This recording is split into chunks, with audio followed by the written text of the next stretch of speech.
The silo can send you outside. It can let the world kill you, but it cannot make you wipe the lens. When someone is sent out to clean, everyone inside the silo knows what they are watching. The suit, the airlock, the walk across the dead hillside, the body falling where every other body fell. It looks like punishment, exile plus execution, with one last chore attached. And that reading is not wrong. The silo absolutely uses cleaning as a warning, but it misses the strangest part of the ritual. Because before the airlock opens, the cleaner is told that they have been asked to clean. They have the materials, they cannot be forced. That is the crack in the whole thing. This is a society built on control. It controls movement, it controls information, it controls history. It even controls what people are allowed to know about the world outside. But at the most public moment in the silo, it stops short of forcing the final act. The door can close, the suit can fail, the hillside can become a grave, but the wipe itself still has to be chosen. And yet the ritual expects that you will. That is why cleaning is more disturbing than a normal execution. The system does not only need your body, it needs one last choice from you. I am Pat, and this is MovieShows, where I dig into the movies and shows that keep unfolding after the credits end. And for this episode, Silo is the perfect place to start, because the thing that keeps unfolding is not only what is outside.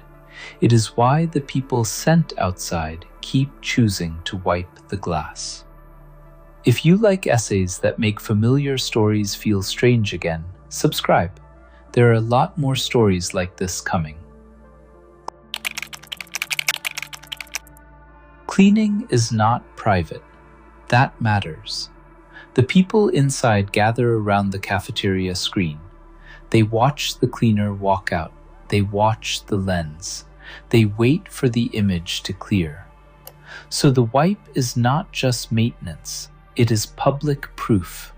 It is the condemned person's final broadcast to everyone they left behind. The question is not simply, why does the silo want the lens cleaned?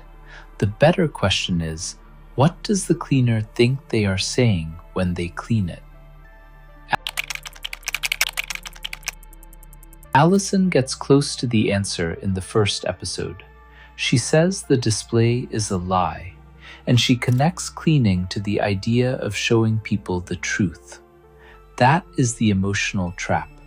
The system does not send people outside with nothing.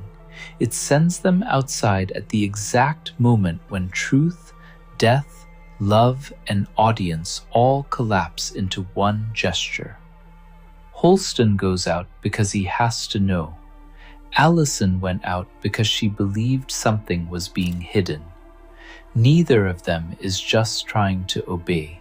They are trying to witness. The novel makes this even sharper. In Wool, people say they will not clean, and then they do. Allison says she knows why it happens, and when Holston steps outside, the false vision in his visor makes the wool pad feel like a way to tell everyone inside what he sees. That detail is book context, not something I want to flatten into show canon, but it clarifies the mechanism. The ritual works because the desire is real, even when the vision is false. The cleaner believes for a moment that wiping the lens might reach the people inside, that it might cut through the lie, that it might be one last act of love. And that is the horror.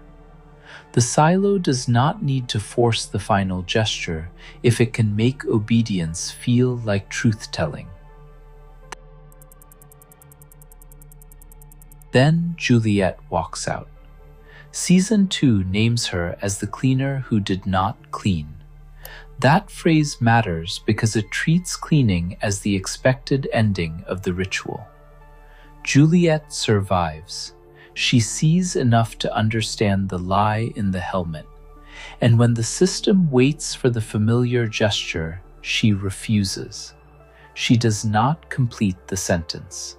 She becomes a witness who will not perform the part written for her. That is why her refusal is bigger than survival. If she only survived, the silo could still try to explain her away. But by not cleaning, she attacks the grammar of the ritual itself. The system needed her to choose the wool. She chose not to.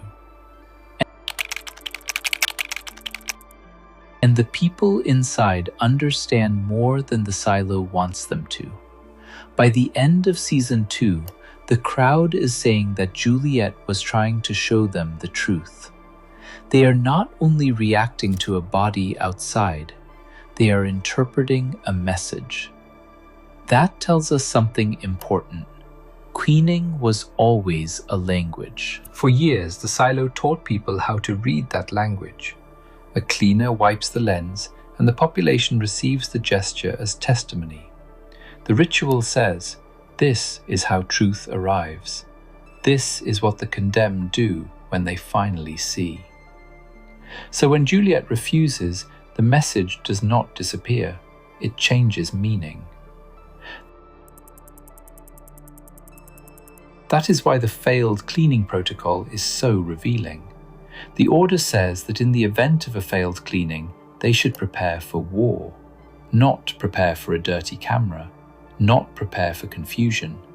War. Because a failed cleaning is not a housekeeping problem. It is a political crisis. The system depends on the condemned person completing the ritual in public. When they clean, order can absorb the death. The crowd sees the familiar act. The story resets. But when the cleaner refuses, the loop breaks. The silo can no longer pretend the gesture was automatic. It can no longer hide the fact that the final act was always a choice. And once that choice becomes visible, people start asking the dangerous question. If cleaning was voluntary, why did everyone do it?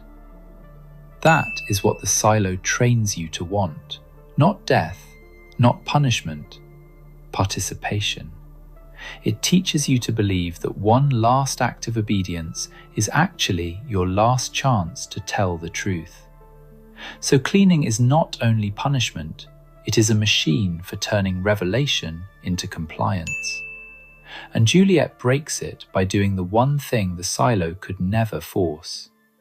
Nothing.